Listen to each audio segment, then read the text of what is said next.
É um marco para nós, né, na luta, na conquista pelo direito. Nós mulheres sempre fizemos parte da luta, mas sempre na invisibilidade, colocando os homens como protagonistas da defesa do território. Mas as mulheres sempre tiveram, quando eles saíram a campo, quando eles iam para a cidade em busca de demarcação de terras indígenas, como o Galdino, por exemplo, as mulheres sempre ficaram no território. E as mulheres sempre fizeram essa luta.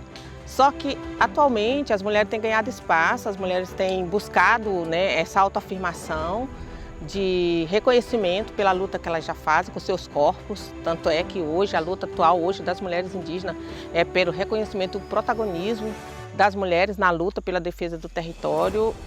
No sudeste do Pará, nós temos um marco. Nós temos uma mulher que ela é referência para nós na luta, que é a Tuíra Caiapó, que foi a mulher que lutou contra a barragem de Cararaú.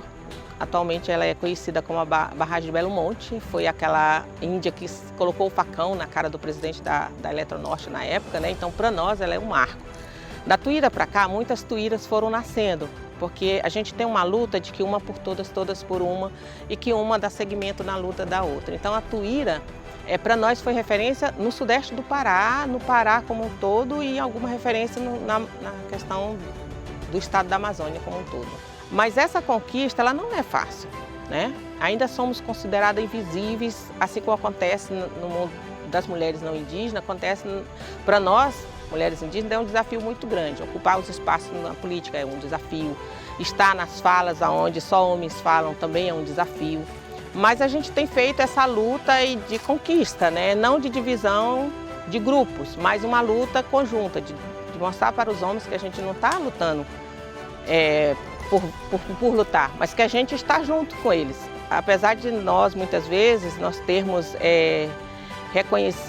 visto que também para eles não é fácil aceitar nosso rompimento, né, nossa saída do território em busca desse direito e alcançar patamares como alcançamos nas últimas eleições presidenciais, para termos duas deputadas federais que saíram dos seus territórios e, digamos assim, de passagem, rompendo assim uma barreira muito grande, que vencer por São Paulo foi um desafio para a Sônia Guajajara. No sudeste do Pará, a gente faz essa luta muito maior do que nos demais regionais do estado do Pará. Por quê? Porque aqui no sudeste teve os impactos, os grandes empreendimentos, grandes barragens, né, rodovias, ferrovias. Então, a gente tem feito essa luta junto com os homens e a gente tem puxado essa bandeira de ir para frente da luta, de buscar o direito realmente pela demarcação, da não violência contra os nossos próprios corpos, né?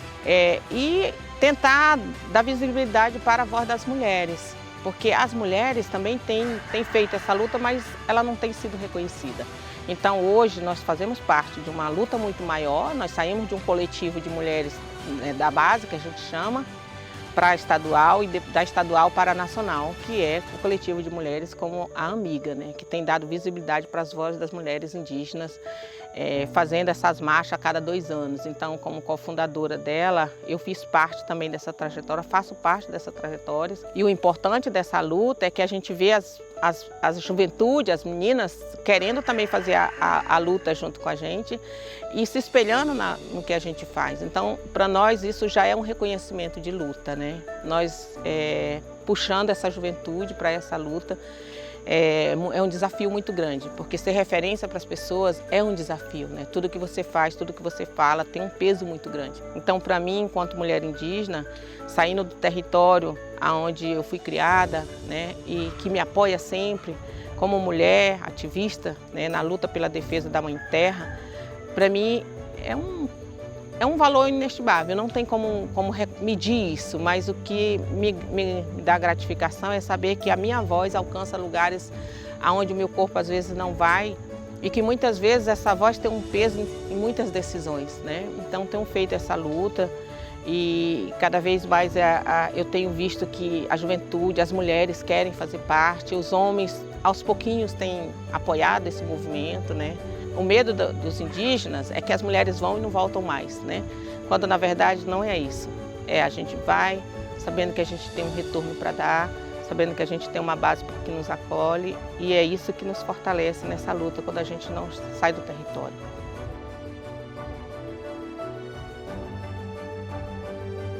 A gente tem feito uma luta que a gente tem dado o nome de reflorestar a mente, né? Então, assim, a gente precisa reflorestar as universidades. a gente precisa reflorestar a sociedade, a gente precisa reflorestar as organizações, os órgãos públicos, porque eles não entendem, não compreendem, muitas vezes não nos vê. Então a gente tem feito uma luta de reflorestar a mente, de chegar corpo a corpo, de dizer quem somos, onde estamos, o que fazemos e qual a importância de estarmos aqui nesse lugar. Aqui é um território indígena, então a gente foi expulso do território e anos, séculos depois, a retomada desse território. Então, assim, a maioria das lutas hoje é pela retomada de territórios ancestrais. É como se você foi expulso da sua casa e você precisa voltar, mas para voltar a lei impede você de voltar, então há esses conflitos. O que acontece hoje entre os povos indígenas é isso. A retomada nunca é fácil, sempre é com sangue. E muitas das vezes a batalha sempre já está com o direito garantido daqueles que invadiram o nosso território.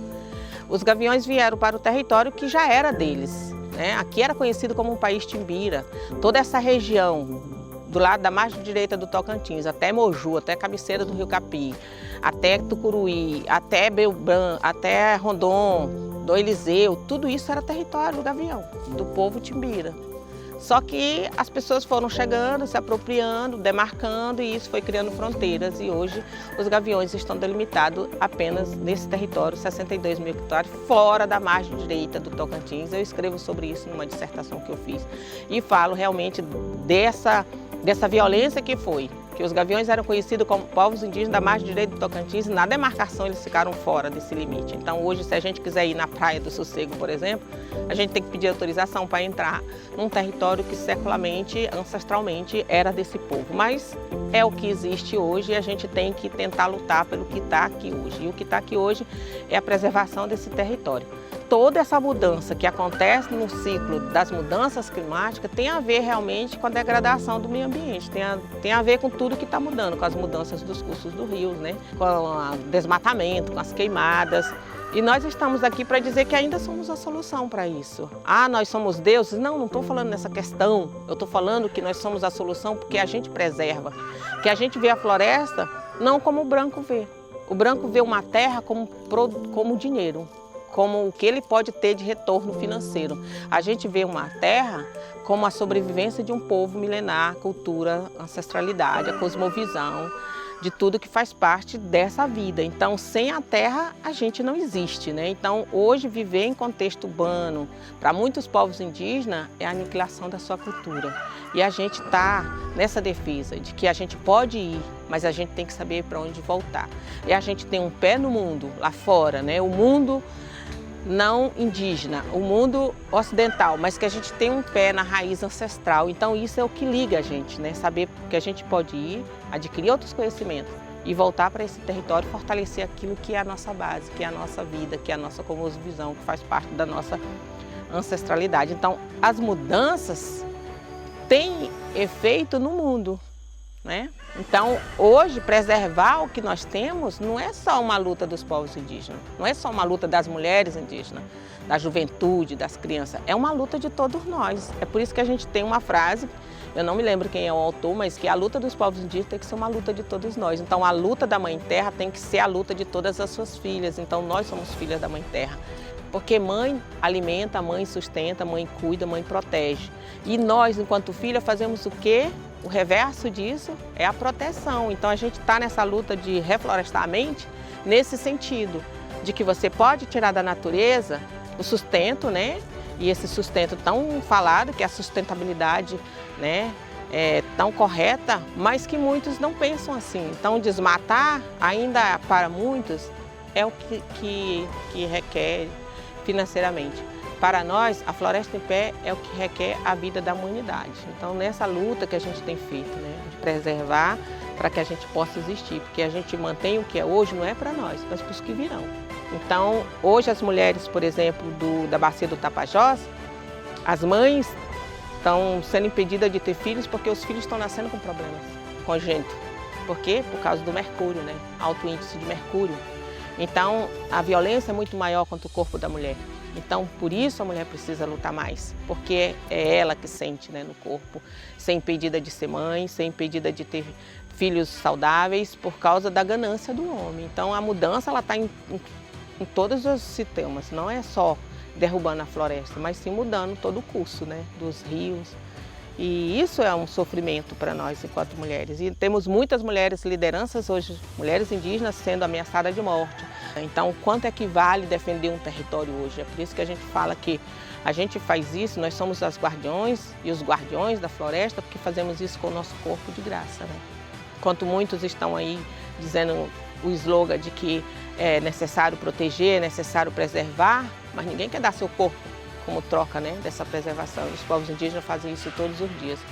Todos os dias tem um indígena assassinado, tem uma mulher morta, violentada, sabe? O que está acontecendo com os Guarani Kaiowá, por exemplo, com os Guarani lá no Mato Grosso do Sul, sabe? Aquelas cenas horrorosas que a gente vê, sabe, das pessoas nas caminhonetes dando tiro, como se fosse... É a lei, né? É como se não existe... É um país sem lei. E o que eles querem? O que os Guarani querem? O que os povos indígenas querem? O direito à terra, né? O direito de voltar para a sua terra. Mas as terras já estão em mão de outros donos, né? E os donos têm dinheiro, então os donos podem mudar as leis, podem mudar os processos.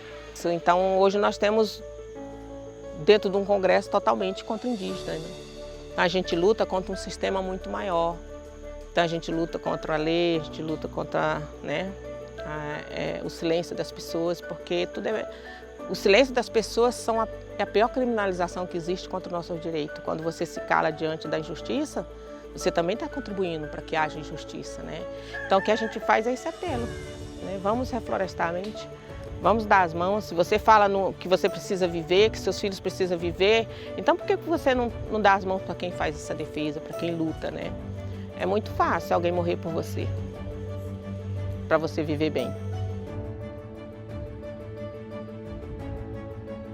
É necessário, é muito importante. A educação sempre foi importante, né? Nós temos a nossa própria educação e a gente não desvaloriza ela.